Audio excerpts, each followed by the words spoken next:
यहाँ पर बहुत बड़ा स्कोप है क्योंकि मोस्टली लोग जनरली आप ही लोग देखिए डर रहे हैं मधुमक्खियों से, कर नहीं रहा है कोई। तो ये एक बहुत बड़ा स्कोप है। आप ये समझ लीजिए एक 20 से ड्रग्स पकड़े जा रहे हैं एयरपोर्ट्स पे। आप सोच सकते हैं किस लेवल पे काम हो रहा है मधुमक्खियों पे। तो इंडिया में ये काम बिल्कुल नहीं हो रहा है। इस साल का मेरा 40 लाख का टर्नओवर है जो फाइनेंशियल ईयर है, और अब मेरा शायद 1 CR प्लस में करने वाला है।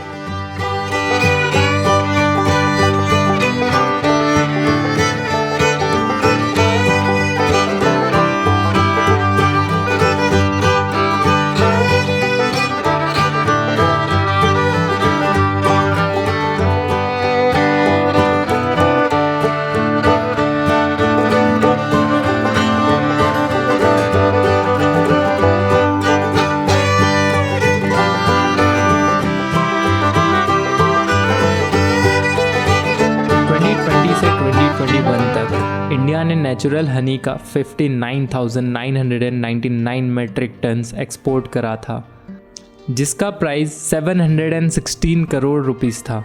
इसी के साथ वर्ल्ड हनी प्रोडक्शन और एक्सपोर्टिंग में इंडिया का रैंक 8th और 9th था रिस्पेक्टिवली। तो बी फार्मिंग आखिर करते कैसे हैं? आखिर इस इंडस्ट्री को कौन कर सकता है और क्या आप इसे घर बैठे कर सकते हो? यही जानने के लिए हम बी रेडी हार्वेस्टर के फाउंडर मिस्टर शुभम राणा से मिलने गए।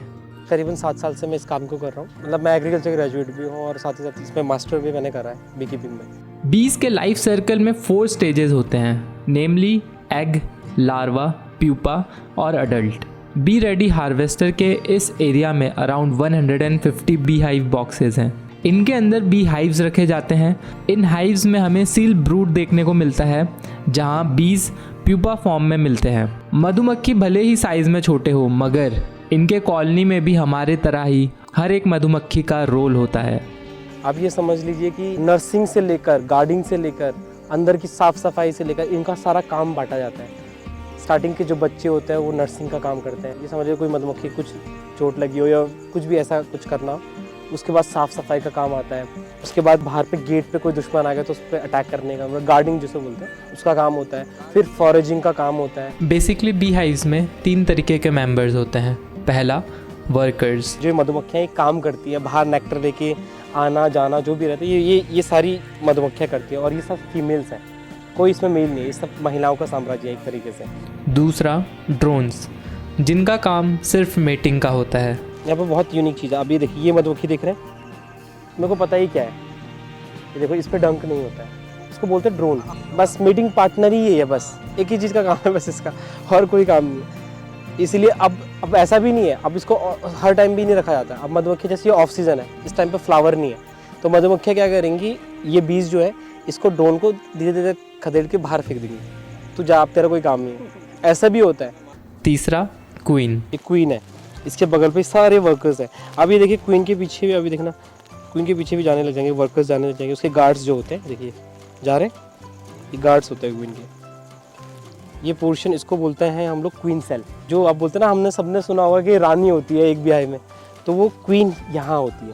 ऐसे ही पूरे बीहाइव में 5, 6, 7, 10 तक ऐसे सेल्स हो सकते हैं। जो उन सब सेल्स में से पहली क्वीन निकलेगी तो सारी रानियों को मार देगी, एक्सेप्ट पुरानी वाली जो ऑलरेडी है।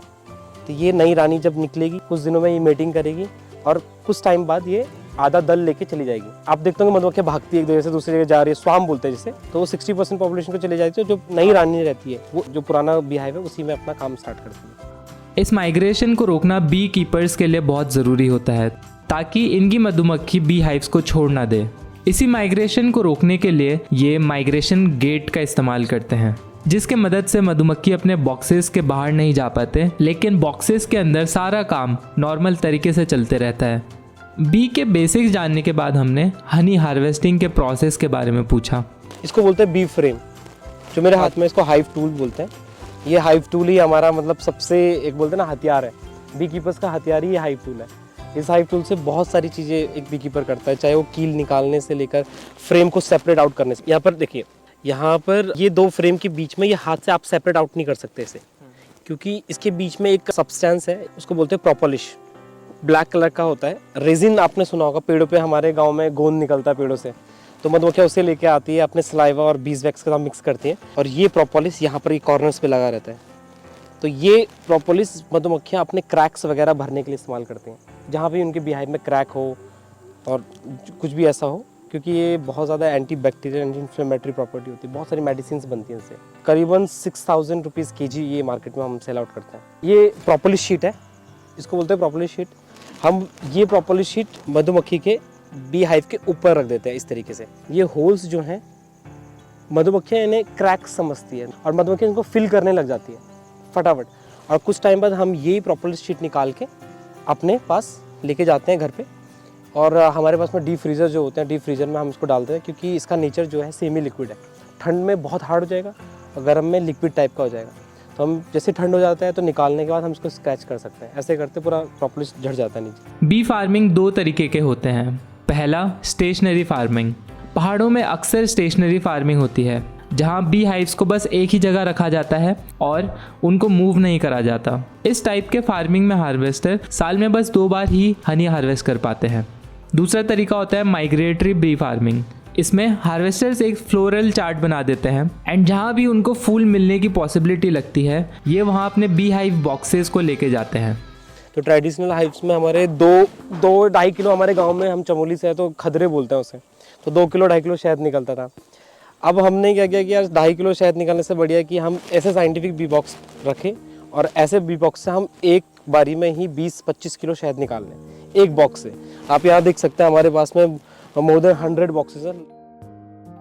नवंबर, दिसंबर, जनवरी, जैन तक पूरा सरसों ही रहता है हर अलग अलग जगह पे, हर स्टेट में। राजस्थान हो गया, वहाँ हम भी बॉक्सेस लेके जाते हैं ट्रक में, ठीक है।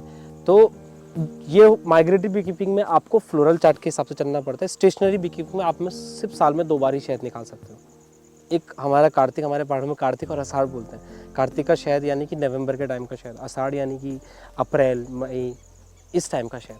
तो स्टेशनरी में 2 बार और माइग्रेटरी में आप 5, 6, 7 बार भी शहद निकाल सकते हैं। लेकिन जब मानसून में कहीं फूल नहीं मिलते तो ये लोग फीडर का इस्तेमाल करते हैं। दिस इज़ फीडर, इसको फीडर बोलते हैं हम लोग। इसमें हम लोग फीडिंग, जब ऑफ सीज़न होता है, जब बरसात होती है, तो हम लोग इसमें मधुमक्खियों को खाना देते हैं, क्योंकि शहद हम एक तरीके से चोरी कर रहे हैं, है ना।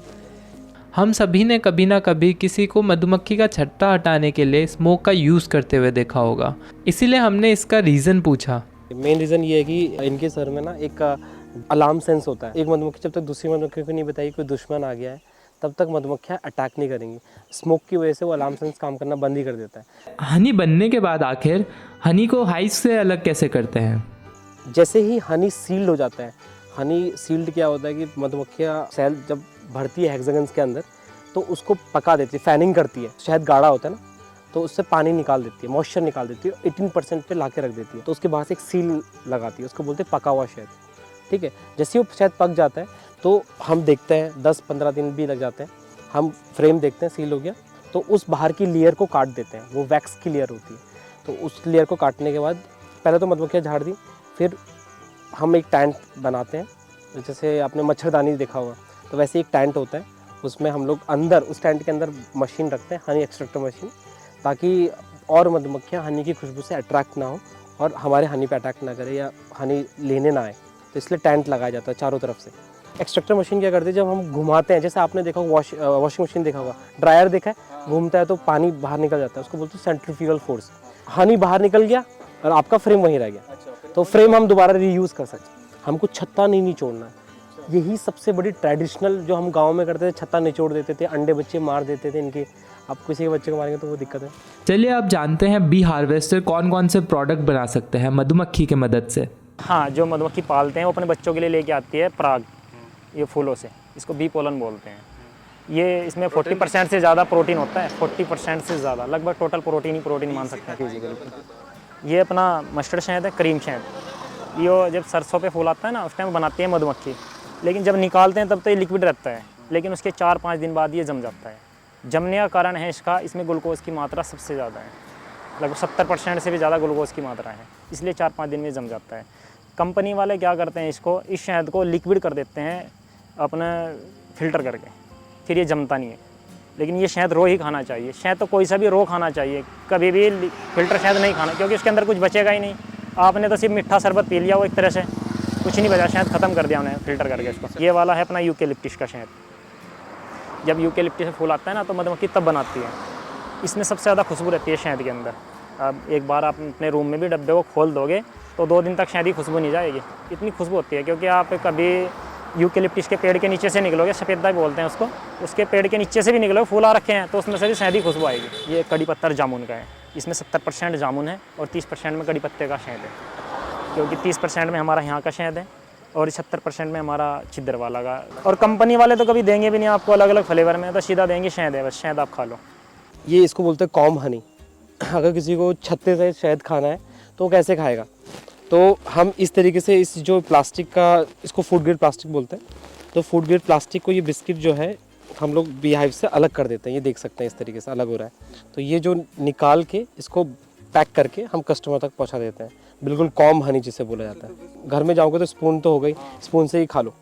ये हम 350-400 रुपये पर पीस देते हैं, 200-250 ग्राम सॉरी। तो हमने लास्ट टाइम शायद करीबन 1000 पीसेस लगाए थे। सक्सेस रेट बहुत कम है, 100-150 ही सक्सेस हो पाए। क्या हनी के अलावा भी ये कोई प्रोडक्ट बना सकते हैं? मैंने जो लूप होल ढूंढा था ये यही ढूंढा था कि लोग सिर्फ हनी के पीछे पड़े हैं, जबकि मधुमक्खियों से 6 और वैल्यू एडेड प्रोडक्ट निकाल सकते हैं रॉ फॉर्म में। हमको किसी चीज़ की जरूरत नहीं। हमारे लेबर कौन है? बीज, मधुमक्खियाँ, है ना। मधुमक्खियाँ बाहर से आ रही है, हनी लेके आ रही है।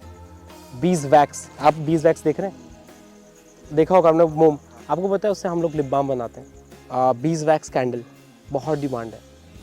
बीज वैक्स फुट क्रीम्स, पुराने ज़माने में पाँव की क्रीम कैसे बनती थी? सरसों के तेल के साथ मिक्स तो करते थे और क्या करते थे। बीज वैक्स इतनी चीज़ों में इस्तेमाल हो सकता है, आप सोच भी नहीं सकते। इसके अलावा प्रोपोलिस 6000 रुपीज़, उसकी प्रोपोलिस की टिंचर्स बनते हैं, थ्रॉट रिलेटेड प्रॉब्लम ठीक करता है। तो चौथा product royal jelly, queen bee को एक स्पेशल तरीके का खाना दिया जाता है, उसको बोलते हैं रॉयल जेली। उसकी वजह से जो क्वीन बी है उसकी एज जो है 3 साल से 5 साल तक क्वीन बी जिंदा रहती है। As compared to queen bee, normal जो वर्कर भी है उनकी एज जो 60 डेज़ होती है, 3 महीने 3.5 महीने ऐसे ही। मधुमक्खी का जो जहर होता है डंक, ये थेरेपी भी होती है एक तरह से। जैसे हमें मधुमक्खी से डायरेक्ट भी कटवाते हैं, बहुत से डॉक्टर भेजते हैं कि भाई इन्हें यानी कि बी वैनम की ज़रूरत है, तो डायरेक्ट भी कटवा देते हैं मधुमक्खी को पकड़ के हम, जहाँ पर उन्हें कटवाना होता है तो वो भी कटवा देते हैं। जैसे आपके घुटनों में दर्द है, जोड़ों के दर्द को कवर करता है, बाई को दर्द कवर करता है बहुत, यानी कि बाई की इतनी ज़्यादा बीमारी है, ये वैनम इतनी जल्दी कवर करता है बहुत अच्छे से। रेट तो अच्छा है उसका, लगभग 80 लाख रुपए किलो के आसपास का रेट है उसका। आप लोग मधुमक्खियों को किस चीज़ से जानते हैं? मधुमक्खियों को बेसिकली शहद से ही जानते हैं, शहद से ही उसकी पहचान है, राइट।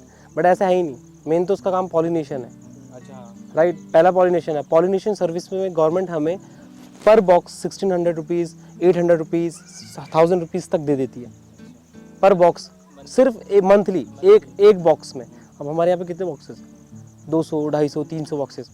तो हम फार्म पे जाते हैं, एप्पल ऑर्चर्ड्स में जाते हैं, वहाँ पर बीज 1 महीने रखते हैं और अपना अर्न करके आते हैं। मधुमक्खी नेक्टर ले रही है, अपना काम कर रही है, सिर्फ गवर्नमेंट सिर्फ बॉक्सेस रखने के पैसे देती है। और क्यों ये ज़रूरत क्यों है? बीज नहीं है। तो इतना प्रॉफिटेबल बिजनेस के लिए हमें इन्वेस्टमेंट भी इतना ही ज़्यादा चाहिए होगा, राइट। जैसे हर बिजनेस में एक बड़ी अमाउंट का इन्वेस्टमेंट लगता है, लेकिन बी रेडी हार्वेस्टर्स के फाउंडर का कहना कुछ और था। इन्वेस्टमेंट, नो इन्वेस्टमेंट चाहिए नहीं। बी कीपिंग के लिए आपको लैंड नहीं चाहिए। आपको दिख रहा है कोई स्पेसिफिक जो खेती की लैंड है वो पीछे है। वो मेरा इनिशियली मैंने अभी तक 50,000 रुपीज़ ही लगाए हैं और इससे ज़्यादा मैंने अभी तक पैसे नहीं लगाए। मेरा जो पहले साल का टर्नओवर था वो मेरा 8 लाख के करीबन था। उससे पहले जो था वो करीबन 80,000 का ही था। फर्स्ट ईयर मेरे को टाइम लगा इसमें, मेरे को रेवेन्यू, बट इस साल का मेरा 40 लाख का टर्नओवर था जो फाइनेंशियल ईयर है। और अब मेरा शायद 1 CR प्लस मैं करने वाला हूँ। एग्रीकल्चर जो ग्रेजुएट्स हैं वो बीज से ही डरते हैं, जबकि वो पढ़ाई किसी से कर रहे हैं, एग्रीकल्चर कर रहे हैं। और एग्रीकल्चर किस पे बेस्ड है? सब मधुमक्खियों पे। तो 80% पॉलिनेशन कौन करता है? मधुमक्खियाँ करती हैं। हम जो 1/4 खाना खा रहे हैं वो किसकी वजह से खा रहे हैं? बीज की वजह से खा रहे हैं। तो बेसिकली ये एक लूप होल भी है। आप जिसकी वजह से खाना खा रहे हैं आप उसकी फार्मिंग नहीं कर रहे हो। इंडिया में हनी प्रोडक्शन 57.78% बढ़ा है और ऐसे ही हनी का एक्सपोर्टेशन भी 109.80% बढ़ा है। ऐसे ही फैक्ट्स को देखकर और बी रेडी हार्वेस्टर्स की टीम से बात करके हमें लगा कि बी कीपिंग का बिज़नेस बहुत ही प्रॉफिटेबल है। ये बाकी बिज़नेस के हिसाब से बहुत कम टाइम मांगता है और ये काफ़ी एक्टिवली पैसिव बिजनेस है, जिसमें आपको वर्कर्स ऑलमोस्ट फ्री में मिल जाते हैं। बस आपको थोड़ा सा टाइम देना होगा और अपना मधुमक्खी का डर हटाना होगा। अगर आपको भी नेचुरल हनी या बी से रिलेटेड कोई भी नेचुरल प्रोडक्ट चाहिए तो आप बी रेडी हार्वेस्टर्स के वेबसाइट में जाके चेकआउट कर सकते हैं, जिनका लिंक हमने डिस्क्रिप्शन में दे रखा है। अगर आपको ये वीडियो अच्छी लगी तो लाइक ज़रूर करना, और अगर कोई और टॉपिक है जिसमें आपको लगता है कि हमें वीडियो बनानी चाहिए तो कॉमेंट ज़रूर करना। और सब्सक्राइब अभी तक नहीं करा तो कर दो। ऐसे ही मिलते हैं अगले वीडियो में अगले थर्सडे को।